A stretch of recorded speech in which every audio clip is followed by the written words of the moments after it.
Assalamualaikum warahmatullahi wabarakatuh. Rekan-rekan Bojang Ekspor, produk-produk kategori makanan dan minuman dari Indonesia ini mempunyai pasar yang cukup bagus atau berpotensi untuk diekspor, ya.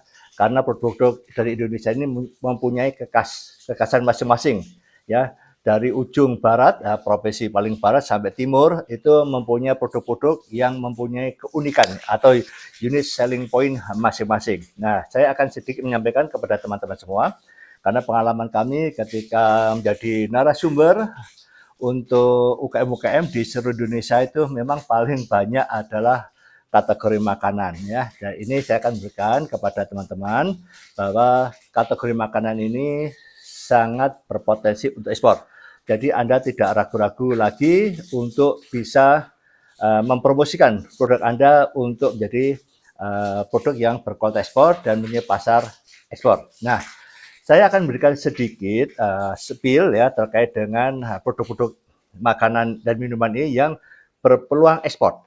Kira-kira parameternya apa saja sehingga ini perlu Anda siapkan, ya. Walaupun produk Anda berkualitas, tapi ada sisi lain yang perlu diperhatikan karena terkait dengan pasar-pasar di internasional yang sangat beragam calon customer-nya ini.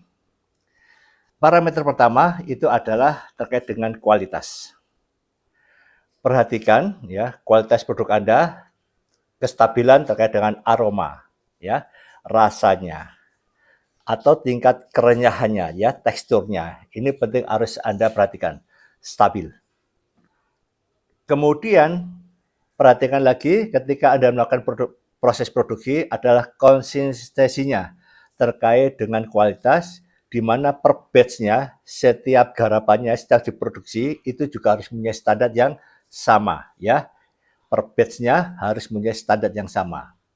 Yang ketiga adalah tingkat kebersihannya dan keamanannya. Karena makanan ini langsung dimakan sehingga tingkat kebersihan dan makanan ini sangat dibutuhkan untuk calon customer dari manapun.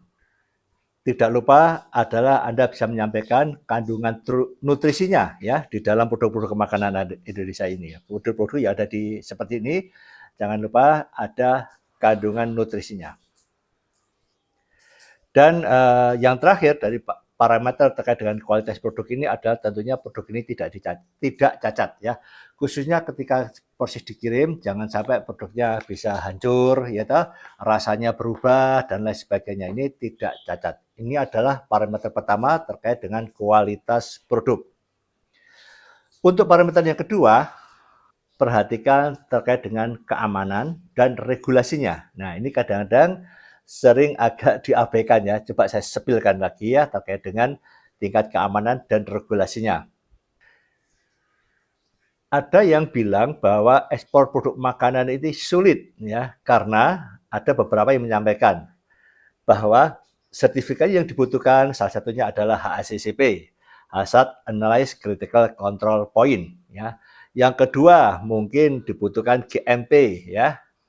Terus kemudian yang ketiga mungkin ada yang perlu ISO, ya, ISO 2200, ya. Nah, mungkin banyak teman-teman akan kesulitan kalau ada satu buyer dari negara tertentu menyampaikan punya HACCP enggak, atau GMP, atau ISO. Nah, yang umum ini yang paling tidak Anda harus wajib punya untuk produk-produk makanan adalah halal, ya, sertifikat halal. Kemudian PIRT, izin edar, ya, PIRT, atau MD, ya, MD, ya. Jadi yang prosesnya di luar. Dan untuk kemudian yang perlu dilanjuti ada terkait dengan kandungan. Kadang-kadang ada negara-negara tertentu itu menolak untuk kandungan-kandungan tertentu. Ya, ini harus diperhatikan. Yang terakhir untuk parameter standar keamanan dan regulasi itu adalah tingkat apa ya? Seperti alergennya, pengawetnya, atau batas residunya. Nah, yang sering jadi permasalahan adalah ketika ada pertanyaan apakah Anda punya HACCP atau GMP atau ISO. Jadi rekan-rekan kami tegaskan di sini, Anda kalau mau mulai bisnis ekspor, ya Anda boleh memulai paling tidak Anda sudah punya PIRT atau MD, ya. Tentunya juga sertifikat halal. Jadi kalau ada sudah punya 2 poin ini, Anda insya Allah bersemangat, ayo ekspor ya. Karena kalau HACCP, GMP itu sangat rumit ya, Anda perhatikan. Tapi kedepannya tetap diusahakan suatu saat kalau ada sudah pasar ekspor Anda terbentuk, tidak salah kalau Anda mulai mengurus HACCP. Dan satu lagi yang perlu diperhatikan, yang agak terlalaikan adalah MSDS. Ya, maka sering saya menganjurkan kepada teman-teman yang punya produk-produk makanan siapkan MSDS. MSDS, Material Safety Datasheet ya. Anda boleh searching Google, tanya ChatGPT, bagaimana sih MSDS, keripik pisang, teh rempah dan lain sebagainya ya. Anda boleh tanyakan MSDS ini siapkan karena ada beberapa kurir ya itu kalau UKM mau ekspor kadang ditanya. Selain pertanyaan tentang BPOM ya, PRT, terus apakah punya MSDS. Nah, ini Anda siapkan MSDS-nya ya. Ini pertama 2 parameter itu terkait dengan kualitas, yang kedua adalah parameter terkait dengan keamanan dan regulasinya. Parameter yang ketiga yang penting adalah shelf lifetime-nya atau kadaluarsanya ya. Jadi masa kadaluarsa ini sangat penting sekali karena bisa jadi produk yang akan dijual ekspor ini juga akan dijual lagi sehingga secara umum banyak yang minta supaya kadaluarsa bisa lebih di atas 1 tahun ya, di atas 1 tahun karena mengingat perbandingan selling time-nya juga panjang dan juga mungkin masa jualnya di negara tersebut juga masih baru. Ini perhatikan di situ. Nah, bagi rekan-rekan yang mempunyai sell time-nya pendek, ini Anda jangan berkecil hati ya. Anda tetap menawarkan, Anda bisa masuk ke niche market yang lebih kecil lagi yang siap konsumsi, ya siap konsumsi, tidak dijual lagi. Itu bisa juga ya. Kemudian juga tingkat pengirimannya bisa menggunakan udara ya, udara misalkan kargo Garuda dan kargo yang lain-lainnya ya, itu bisa kita gunakan seperti itu. Jadi bagi teman-teman yang mempunyai shelf time pendek, misalnya cuma 6 bulan, bahkan 3 bulan gitu, jangan ragu-ragu ya. Tapi Anda cari pasar yang kecil, niche market ya. Jadi memang retail untuk langsung dimakan habis, ya, tidak dijual lagi. Tapi yang ingin lebih besar lagi, ingin dijual lagi ya, itu butuh shelf time yang panjang, paling tidak 1 tahun ke atas ya, ada yang 1,5 tahun dan lain sebagainya. Nah, bagi teman-teman ada yang memang tidak bisa sama sekali, pendek sekali ya, Anda boleh melakukan satu adaptation produk, membuat satu riset lagi ya. Kami pernah ada UKM yang produknya itu shelf time-nya cuma 2 hari, itu jus 2 hari.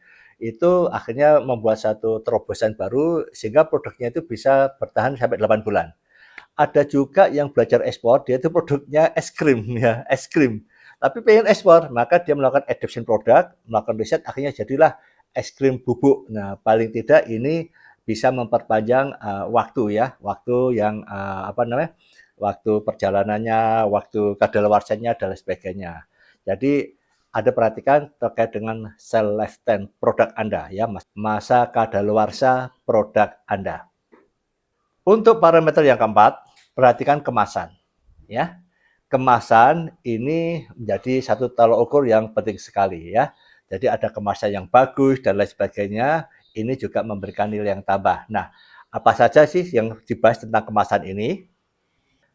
Tentang kemasan itu khususnya adalah kekuatannya, ya kekuatan kemasan itu tidak bocor, tidak sobek dan lain sebagainya, tidak membuat barang itu rusak dan lain sebagainya. Maka seringkali untuk produk-produk yang makanan ringan, keripik-keripik itu kemasannya dikasih udara nitrogen sehingga menggembung sehingga kalau dikocak-kocak itu kelihatan cocok-cocok ya. Maksudnya kalau ditumpuk dia tidak langsung bersentuhan langsung dengan produknya sehingga membuat produknya tidak cacat ya. Dari situ ini menunjukkan bahwa memang Anda betul-betul memperhatikan terkait dengan kualitas produk dengan kemasan yang standar. Kemudian dari ukuran, ya ukuran kemasan. Usahakan ukuran kemasan itu tidak terlalu besar sehingga kalau yang ada yang memang bisa dipas press gitu itu lebih bagus. Artinya pas. Karena untuk produknya sendiri kalau ditekan juga nggak ada masalah ya. nggak cepat pecah gitu ya, sehingga jangan sampai terlubang banget cocok-cocok gitu ya. Nah seperti ini ya. Jadi betul-betul kemasannya pas, nah, seperti gini. Nah kemasannya juga pas sehingga tidak kocak lagi. Ini bisa memberikan satu gambaran bahwa produk Anda itu aman insya Allah ya kemasannya dari sisi ukurannya itu jangan sampai terlalu besar atau kekecilin sehingga membuat produk di dalamnya itu apa namanya rusak. Nah untuk kemasan ini teman-teman UKM itu sering hanya fokus kepada primer packaging ya, yang barangnya ini langsung nempel di barangnya ya primer packaging. Yang sering kami dapatkan lupa membuat atau menstandarisasi terkait dengan secondary packaging. Jadi sering saya tanyakan satu karton box ini isinya muat berapa gitu ya. Kadang-kadang mereka tidak bisa jawab karena selama ini kalau dikirim ya disesuaikan. Kalau 5 pack ya cari kemasan yang 5 pack, kemudian kalau 10 pack dicari kemasan 10 pack gitu. Nah, mulai sekarang Anda mulai standarkan terkait dengan kemasan itu. Anda boleh melakukan simulasi, beli satu kemasan yang agak besar ya kita contoh untuk produk-produk yang kemasan bagus itu jika ada taruh itu barang-barang Anda. Jadi satu karton box muat berapa itu sebagai standar nanti Anda kalau ekspor. Jadi kalau ditanya buyer satu karton box muat berapa, Anda sudah bisa menjawab dengan jelas ya. Kadang-kadang juga ditanya volumenya berapa, panjang, lebar, tingginya. Karena nanti ini digunakan untuk menghitung satu kontainer muat berapa karton box. Jadi mulai sekarang, walaupun Anda tidak mencetak terlebih dahulu secondary packaging, karton box-nya, Anda mulai siapkan standarisasi. Anda beli karton box ya, yang merek tertentu gitu ya, terus Anda buat uji coba muat berapa kemasan saya ini untuk standar ekspor. 20 pack, 25 pack, ataupun sampai 30 pack. Nah, jadi nanti kalau ditanya customer, berapa banyak isi karton box-nya. Nah, ini Anda sudah menjawab. Jadi, terkait dengan kemasan ini sekunder, harus Anda perhatikan juga. Kemudian, informasi yang lengkap ya di kemasan itu ya. Bisa jadi ada nutrition fact-nya ya. Ada nutrition fact-nya, kemudian ada cara penyajiannya, komposisinya. Nah, seperti begini ya. Itu sangat membantu ya karena ada beberapa negara customer-nya itu sangat apa ya? Perfeksionis ya. Jadi sebelum beli dia cek dulu tertarik kemasannya, tertarik terus dibaca nutrisi fact-nya ada apa enggak. Nutrisi fact-nya nanti begitu ada dicek lagi dibaca sesuai dengan mungkin lemaknya, gulanya dan sebagainya. Nah, ini seperti ini ya. Jadi ini penting sekali terkait dengan informasi. Kemudian juga karena kita ekspor paling tidak ada bilingual ya, ada bahasa Indonesia, ada bahasa Inggrisnya. Nah ini ya, jadi yang perlu diperhatikan seperti itu. Nah bagi teman-teman yang kemasannya masih sederhana, tidak ada nutrisi fact, ya tetap Anda tetap lakukan promosi ya, karena di luar sana itu banyak juga buyer-buyer yang untuk negara-negara tertentu ya, negara tertentu kadang-kadang tidak membutuhkan informasi yang detail ya. Pengalaman saya sendiri kemasan kita kirim apa adanya, isinya bagus, tapi ya standar keamanan jelas ya, tapi tidak ada nutrition fact-nya dan lain sebagainya. Ternyata juga mendapatkan respon yang bagus ya. Nah, tetapi ini apa namanya? Kita membangkitkan semangat kepada Anda untuk mulai berani melakukan terobosan, mempromosikan dengan kemasan yang apa adanya. Terus kalau teman-teman kemasannya bahasa Indonesia gitu ya, nah habiskan dulu kemasannya terjual, ke depan mulai disiapkan dengan bilingual yang lebih bagus lagi ya. Nah kalau sekarang ini ada jual, kalau nanti ada yang laku, ada kasih edukasi, ya kasih bahasa Inggris di mungkin ada staples di sampingnya sehingga mereka tahu apa isi dari barang itu. Nah, kemudian dari kemasan itu ada kemudahan ya, kemudahan di dalam penyimpanannya ya. Mungkin Anda juga bisa menyampaikan di kemasan itu ini penyimpanannya di mana. Dan juga perhatikan kemasan itu saya kadang-kadang sering menemui juga ada kemasan itu kalau kita buka itu sulit sekali ya. Harus cari gunting. Padahal kita posisi nggak ada di rumah ya nggak misalkan gunting dan sebagainya. Nah, Anda perhatikan jadi kemasan itu kuat, aman, tapi ada poin yang bisa disobek dengan mudah ya, terutama kemasan plastik ya, saking kuatnya dibuka pun sulit ya. Nah seperti itu. Ini juga jadi perhatian juga. Jadi ada perhatian terkait dengan kemasan. Nah, bagi teman-teman yang sudah mempunyai izin edar PRT, kemudian atau MD ya, insya Allah Anda sudah mendapatkan pelatihan ya, penyuluhan terkait dengan PIRT dan MD, bagaimana labelingnya ya.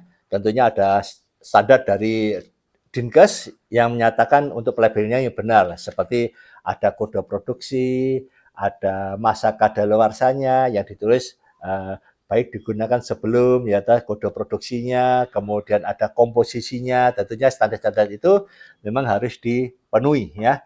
Ini bagi teman-teman yang sudah punya izin edar PRT ataupun MD. Yang kelima adalah unit selling point, keunikan dari produk-produk Anda ya. Jadi tonjolkan, walaupun ini membutuhkan satu edukasi, tetapi buyer di luar negeri itu kadang-kadang ingin satu makanan yang khas ya. Dari Indonesia itu apa? Dari mana itu?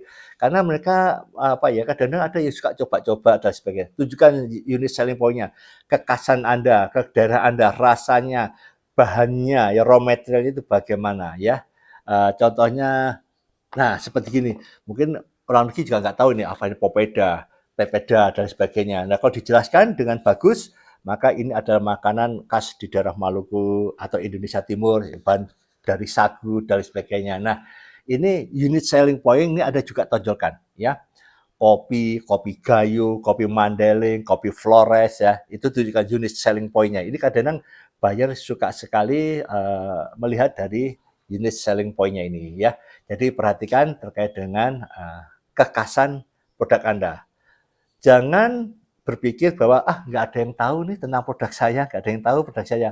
Betul ya, karena itu kita promosikan, Anda tonjolkan, begitu buyer tertarik karena presentasi Anda di dalam profile, di dalam upload produk, deskripsi yang jelas, maka buyer jadi tertarik. Membaca iklan Anda udah pikir gini, wah menarik ini, kayaknya enak itu. Nah, Anda nanti tes, begitu dicoba, ternyata mereka berminat. Dan insya Allah ya, banyak UKM kita ya, barangnya yang asli Indonesia yuk kirim ke Amerika Serikat, kirim ke Rusia, dan lain sebagainya.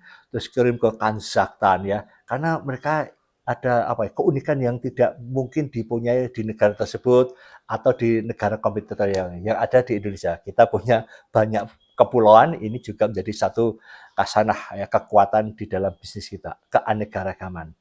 Nah, ini rekan-rekan ya, bagi teman-teman yang ingin bisnis terkait dengan produk-produk makanan ya, Anda terus bersemangat ya, karena produk makanan kita itu bagus. Yang penting Anda perhatikan parameter-parameter yang saya sebutkan tadi. Nah, bagi rekan-rekan ya ternyata Pak, saya cuma punya IMB Pak, saya cuma punya PRT Pak, saya punya halal bagaimana? Jalan, go ahead ya. Bahkan saya memberikan tantangan kepada Anda ya, Anda ketika belum punya izin edar ya, berani aja, tawarkan aja ya. Karena Pak belum punya izin edar kok ditawarkan. Nah, karena pengalaman kami untuk mendapatkan izin edar PRT, kemudian MD, itu kan Anda harus produksi dulu ya, produksi dites, udah label, udah jalan. Kemudian kita baru mengajukan terus nanti dicek di lapangan. Jadi memang belum ada izin edar ya. Memang dipersyaratkan gitu. Kalau kita bikin izin edar dulu, terus tanpa ada produksi dulu, nah bagaimana? Pihak dinas kesehatan juga mau ngecek apa yang dicek, terus produknya apa juga nggak tahu ya. Jadi bagi teman-teman yang masih banyak kelemahan, belum punya izin edar, kemudian belum punya sertifikat halal, yuk kita jangan ragu-ragu, mulai siapkan perusahaan Anda untuk ekspor dan tawarkan produk. Insya Allah ya rezeki nggak kemana-kemana, Anda nanti pun juga bisa mendapatkan order ya, walaupun itu masih kecil, ini sebagai tolok ukur kita bahwa produk kita juga digemari oleh customer luar negeri. Tetap semangat, ayo ekspor. Wassalamualaikum warahmatullahi wabarakatuh.